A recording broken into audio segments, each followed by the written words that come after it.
kung paano ba tayo kikita kay Legacy Asia. So, how to start earning with Legacy Asia?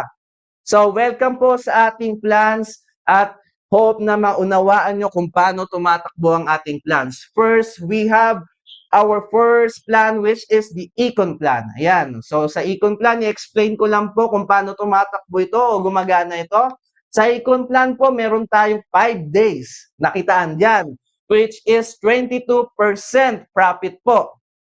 No? Which is not bad, di ba? Ang minimum po natin dyan is 500 pesos. Okay po? So, after 5 days, kikita ka na ng 110 pesos. No? So, within 5 days pala, meron ka ng 610 pesos. Wow! Grabe! Perfect na perfect sa mga nagsisimula pa lang.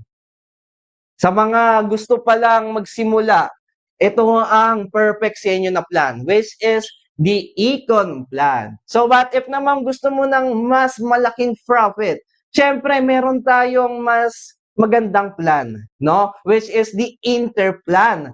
At 15 days po nakitaan po yan. So, mas mataas ang profit natin. Nakikita naman natin ang profit natin is 55%, no? Lagpas kalahati, guys. At minimum pa rin ng 500 pesos at maximum po ng 2,500 pesos. Ayan, so what if nag-avail ka ng Interplan na 2,500 pesos? So after 15 days po, kikita ka ng 1,375.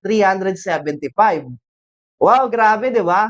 Yan yung 55% po. And equivalent po yan ng 3,875. Ganyan po ang ating Interplan, which is very, very good po, no? Very good din sa mga gustong mag-start at gustong ng mas malaking profit sa kanilang plan nila. Yan ang ating Interplan, 15 days nakitaan at 55% profit po yan. Ayan ang ating Interplan. Okay? So, hanggang dyan na lang po ba ang ating plan? Siyempre, meron pa tayong pinakamas maganda na plan dyan, which is global plan. 25 days po nakitaan yan. At tingnan nyo po kung ilang percent ang profit natin dyan. Nakikita nyo po ba? 88% profit lang naman, guys. Isipin nyo yon. Almost 100% po ang kikitain natin within 25 days. No? Grabe. So, grabe, no? Si Global Plan. Ang minimum po natin dyan is 5,000 at maximum po ng 10,000. Ayan, yan po. So, what if nag-avail ka ng Global Plan, which is the 10,000? So, after 25 days, meron ka ng 8,800.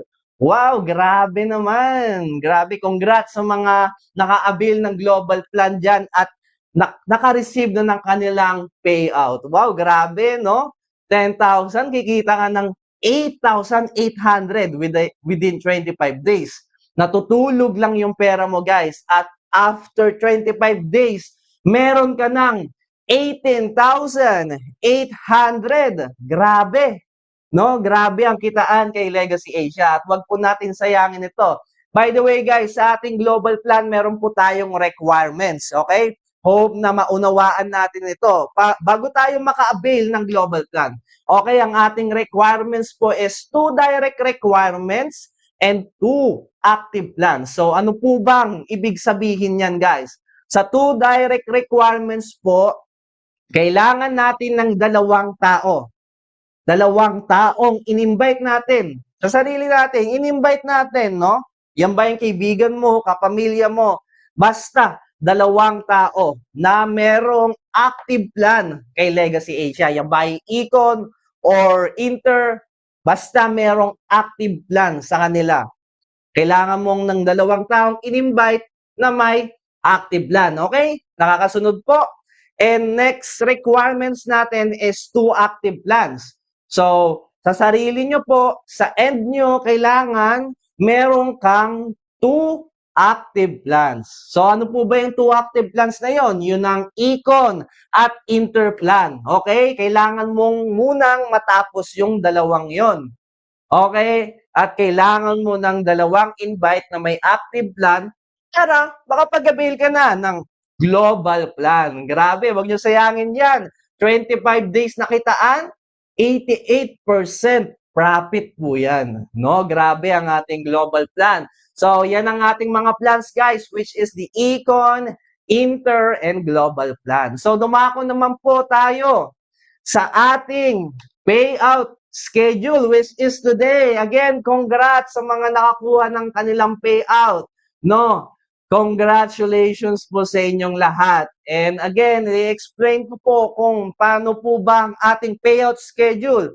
So, Monday request, Friday payout. So, kung balak yung mag-request today, hindi po valid yan, no?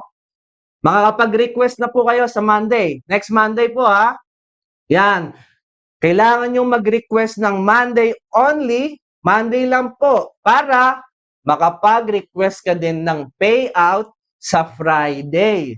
Okay po, nagigets po, hindi po pwedeng mag-request ng Tuesday, Wednesday, or Thursday. Okay po, Monday lang po. Okay? Monday request, Friday payout. Alright po, yan. So sa mga remind ko lang po guys we enforce a one account or one bank policy. No, one account, one bank policy lang po. No, kapag ginamit nyo yung bank nyo sa iba't ibang account, pwede po mag-result yan ng delay. No, delay or cancellation sa inyong withdrawal. Magkakaproblema po kayo diyan. So kailangan isa lang ang bangko nyo at isang pangalan lang ang gagamitin doon. Hindi po pwedeng multiple accounts. No? So, mas maigi po kung susundin natin ito. Okay po? Again, one account, one bank policy. At sa ating payout, meron lang po tayong 5% interest dyan. Okay? So, ayan. Yan po ang ating payout schedule. Alright po? So, dumako naman po tayo sa talagang nakakapanabik dahil hindi po natatapos dyan ang ating kitaan, guys. Wait, there's more. We have here the reference.